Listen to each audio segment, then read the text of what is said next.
बिस्मिल्लाहिर्रहमानिर्रहीम। अस्सलाम वालेकुम टू एवरीवन। आज हम देखेंगे कि एस्केप सीक्वेंस सी लैंग्वेज में कौन से होते हैं और इनका काम क्या है।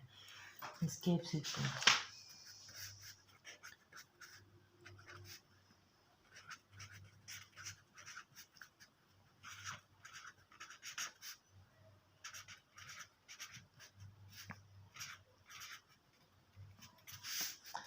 सबसे पहले हमारे पास एस्केप सीक्वेंस \v और इसका काम होता है बैक स्पेस।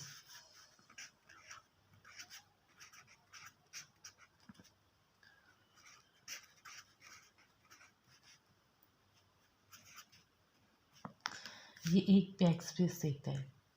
तो इसमें होता है कि सबसे पहले ये जो कर्सर होता है यहाँ पे फॉर एग्जांपल हमारे पास है प्रिंट एफ। एग्जाम्पल के साथ समझ लेते हैं प्रिंट एफ और ये स्ट्रिंग आ जाएगी। यहाँ पे लिख लेते हैं फंटास्टिक नॉलेज।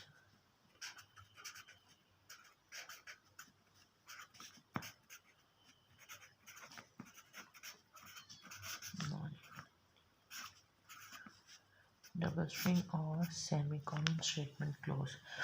तो यहाँ पे हमारे मतलब है कि फंटास्टिक और नॉलेज एक हमारे पास सी लैंग्वेज स्टेटमेंट है और इसको जब हम बैक स्पेस यूज़ करेंगे प्रिंट एफ फंटास्टिक नॉलेज, यहाँ पे हम यूज़ करते हैं \v और यहाँ पे KNOWLEDGE।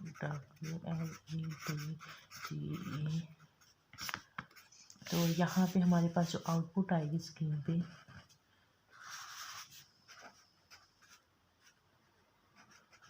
आउटपुट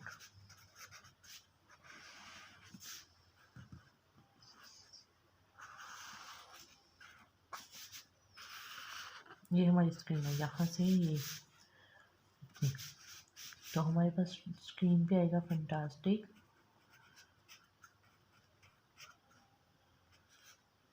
तो यहाँ पे सी नहीं आएगा क्योंकि सी की जगह पे बैक स्पेस आ जाएगी, तो आगे आ जाएगा नॉलेज।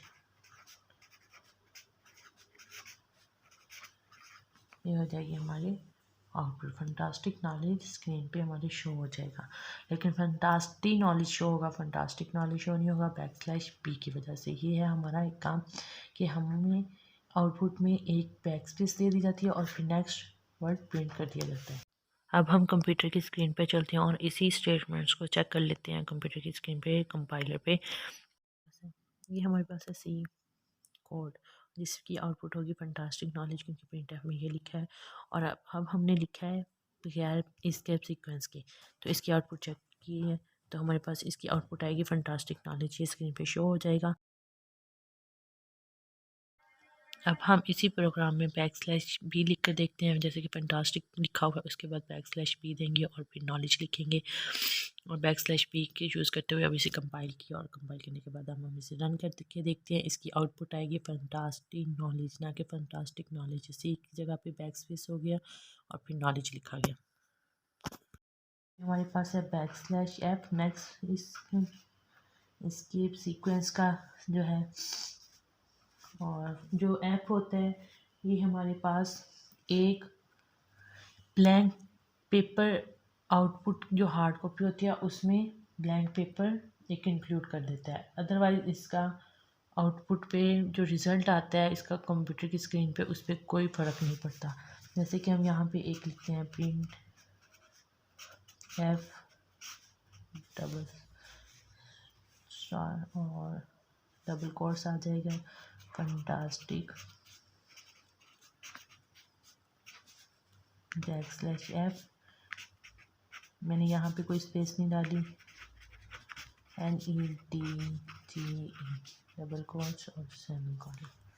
तो यहाँ पे जो हमारी आउटपुट आएगी स्क्रीन पे वो आ जाएगी fantastic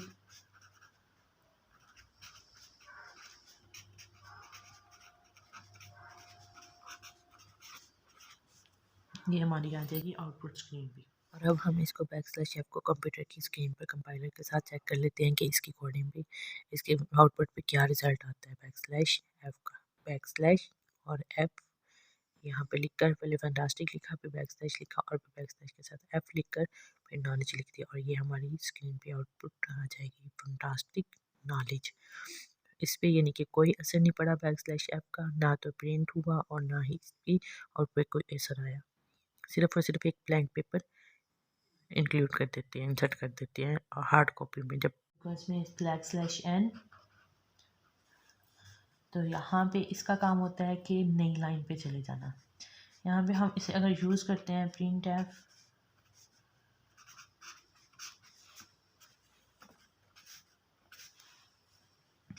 double quotes fantastic knowledge back slash N और ये आ गया नॉलेज।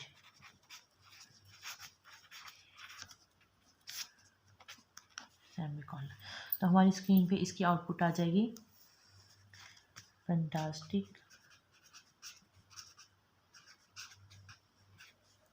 और यहाँ पे नॉलेज साथ ही नहीं लिखा जाएगा बल्कि नेक्स्ट लाइन पे चला जाएगा नॉलेज। ये हो जाएगी हमारी आउटपुट, यानी कि हमारा नेक्स्ट जो बैक स्लैश N यूज़ किया उसकी वजह से हमारी आउटपुट नेक्स्ट लाइन पे चले जाएगी। इसे अब हम कंप्यूटर की स्क्रीन पे कंपाइलर पे चेक कर लेते हैं कि बैक स्लैश N के साथ हमारी कैसी आउटपुट आएगी। ये हमारा सी कोड है जिसमें हमने फैंटास्टिक लिखा और बैक स्लैश भी N लिखा फिर नॉलेज लिखा और अब हम इसे कंपाइल करेंगे। कंपाइल करके हमारा रिजल्ट आएगा फैंटास्टिक और हमारा नॉलेज जो है क्योंकि बैक स्लैश N के बाद था इसलिए न्यू लाइन पे आया। और नेक्स्ट अब हमारे पास है back slash R। Back slash R जो होता है वो हमारे पास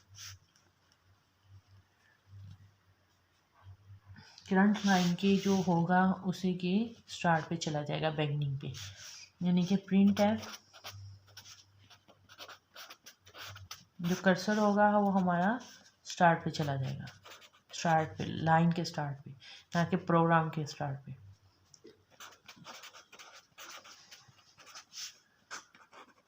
बैक स्लैश R और यहाँ पे NEDGE डबल कोट्स और ये कोमा, ये सेमीकोलन। तो ये हमारा जो आएगा स्टार्ट में, तो इसका क्या होगा, यहाँ पे हमारे ये फैंटास्टिक लिखा जाएगा लेकिन ये ओवरराइड कर जाएगा। फिर देखिए फैंटास्टिक, अब यहाँ पे जब आया ब्लैक स्लैश R तो यहाँ पे कर्सर था हमारा, लेकिन इसको सारे को छोड़ के यहाँ पे दोबारा यहाँ पे आ जाएगा, मतलब इस पे ओवरराइड करना शुरू कर देगा। के की F की जगह पे की आ जाएगा, N आ जाएगा और WLDLETGE नॉलेज। मतलब ये सारे डिजिट्स बराबर हैं, सारे लेटर्स एक साइज इन दोनों का, तो ये सारा ख़त्म हो जाएगा और इसकी जगह पे आउटपुट में नॉलेज शो हो जाएगा। पहले यानी कि वर्किंग ये होगी कि पहले वो फैंटास्टिक को लिखेगा, जब ब्लैक स्लैश R पे जाएगा तो वो शुरू पे आ जाएगा लाइन के स्टार्ट पे स्क्रीन के, जिस पे वर्किंग जो आउटपुट शो हो रही है वहाँ पे स्टार्ट पे आएगा लाइन के, उसी लाइन के सिर्फ, तो यहाँ पे नॉलेज शो करेगा, ऊपर ही उसके ओवरराइट कर देगा।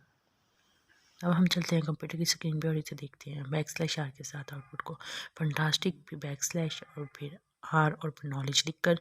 और अब हम इसे कंपाइल करेंगे और कंपाइल करने के साथ इसको रन करके देखेंगे कि हमारी आउटपुट पे क्या इसका असर आया। सबसे पहले हमारी आउटपुट में फैंटास्टिक लिखा जाएगा, लेकिन जब हमारे पास बैक स्लैश R आएगा तो ये हमारा कर्सर स्टार्ट में चला जाएगा लाइन के, तो हमारा नॉलेज ओवरराइट हो जाएगा, फैंटास्टिक ख़त्म हो जाएगा और आउटपुट में सिर्फ हमारे नॉलेज शो होगा। ये है हमारा एस्केप R की वर्किंग।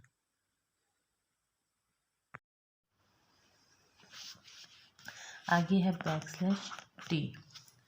तो बैक स्लैश T हमारे पास ऐसा होता है जो कि टैब को इंसर्ट कर देता है आउटपुट में, यानी कि यहाँ पे हम इसे यूज़ करते हैं प्रिंट टैब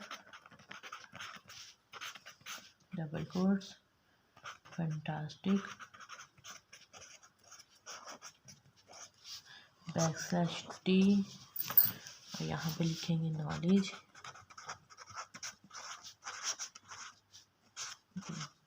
डबल कोट्स और सेमीकोलन। तो यहाँ पे जो हमारे ये स्पेस नहीं दी मैंने, साथ साथ लिखा है सिर्फ इसलिए कि आपको समझ आ जाए। यहाँ स्पेस नहीं देनी, अगर स्पेस देंगे तो फिर यहाँ पे ये फंटास्टिक लिखने के बाद स्पेस आएगी, फिर बैक स्लैश पे जाएगा और फिर नेक्स्ट जब नेक्स्ट वाला काम करेगा तो वो फिर बैक स्लैश यहाँ पे भी स्पेस देगा। यहाँ पे वैसे मैंने स्पेस नहीं दी, आपको सिर्फ समझाने के लिए यहाँ पे थोड़ी सी स्पेस छोड़ रही हूँ क्योंकि आपको समझ लगे कि कहाँ पे लिखा हुआ है बैक स्लैश डी। यहाँ पे हमारी आउटपुट आएगी फंटास्टिक और यहाँ पे टैब के मतलब है यहाँ पे एक टैब आएगी थी। हमारा टोटल होता है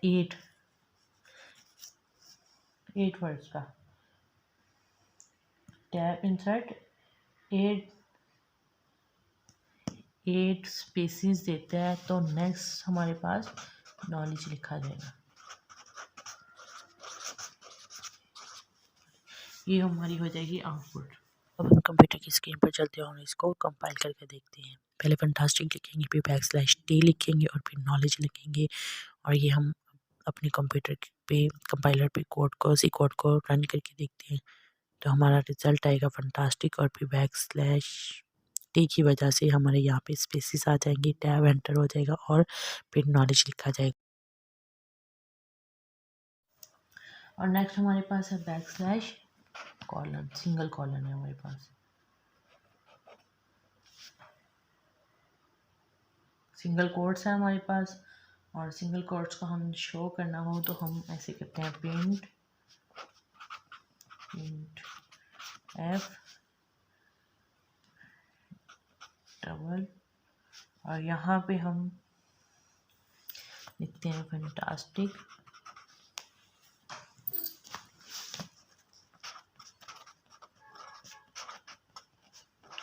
अगर तो हमने इस पूरे को सिंगल कोट्स में देना है तो फिर हमें यहाँ पे एक बैक स्लैश इसके अंदर लगा के यहाँ पे कॉलन कोट लगाना पड़ेगा सिंगल कोट और यहाँ पे हम फिर नॉलेज लिखेंगे नॉलेज और यहाँ पे बैक स्लैश और यहाँ सिंगल कोट्स और ये डबल कोट स्ट्रिंग बंद हो गई और ये सेमीकोलन। ये हमारी आउटपुट आएगी सिंगल कोट्स में फंटास्टिक और ये मैंने स्पेस दी है नॉलेज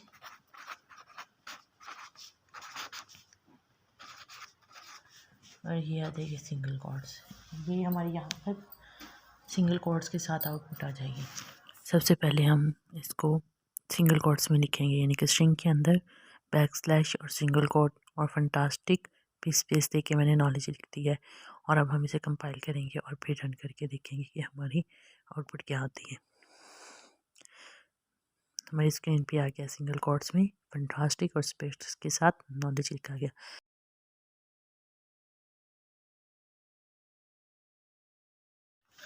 यहाँ पे जब हमें डबल कोट्स अगर शो करने हो तो प्रिंट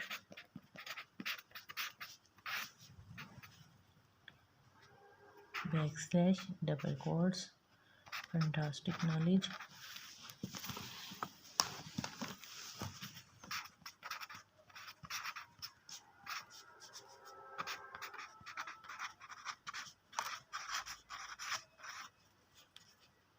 और ये आ जाएगी फिर बैक स्लैश डबल कोट्स और ये स्ट्रिंग के कोड जो है डबल कोट्स बंद हो जाएंगे और ये सेमीकोलन। ये हमारी आ जाएगी आउटपुट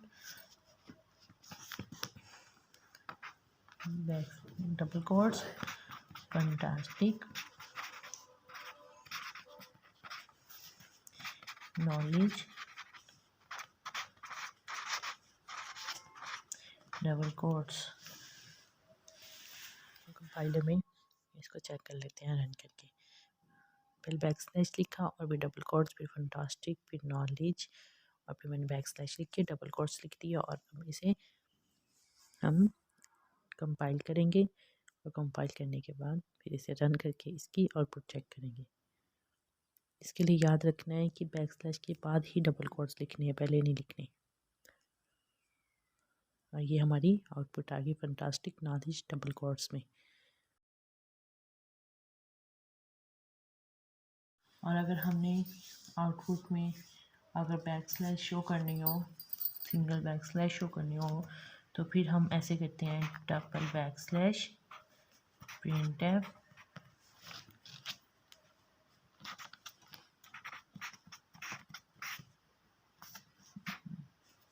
यहाँ पे डबल कोट्स आएगा पहले, फिर बैक स्लैश फैंटास्टिक नॉलेज,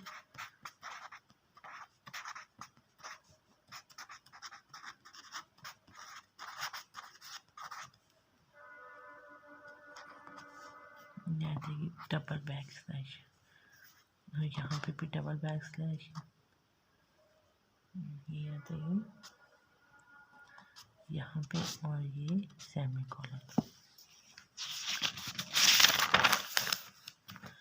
तो हमारे पास आउटपुट में क्या होगा, हमने स्टार्ट में भी back slash double back slash लिखी और एंड पे भी हमने डबल बैक स्लैश दी है। तो हमारे पास स्टार्ट में भी बैक स्लैश आ जाएगा और फिर फैंटास्टिक नॉलेज,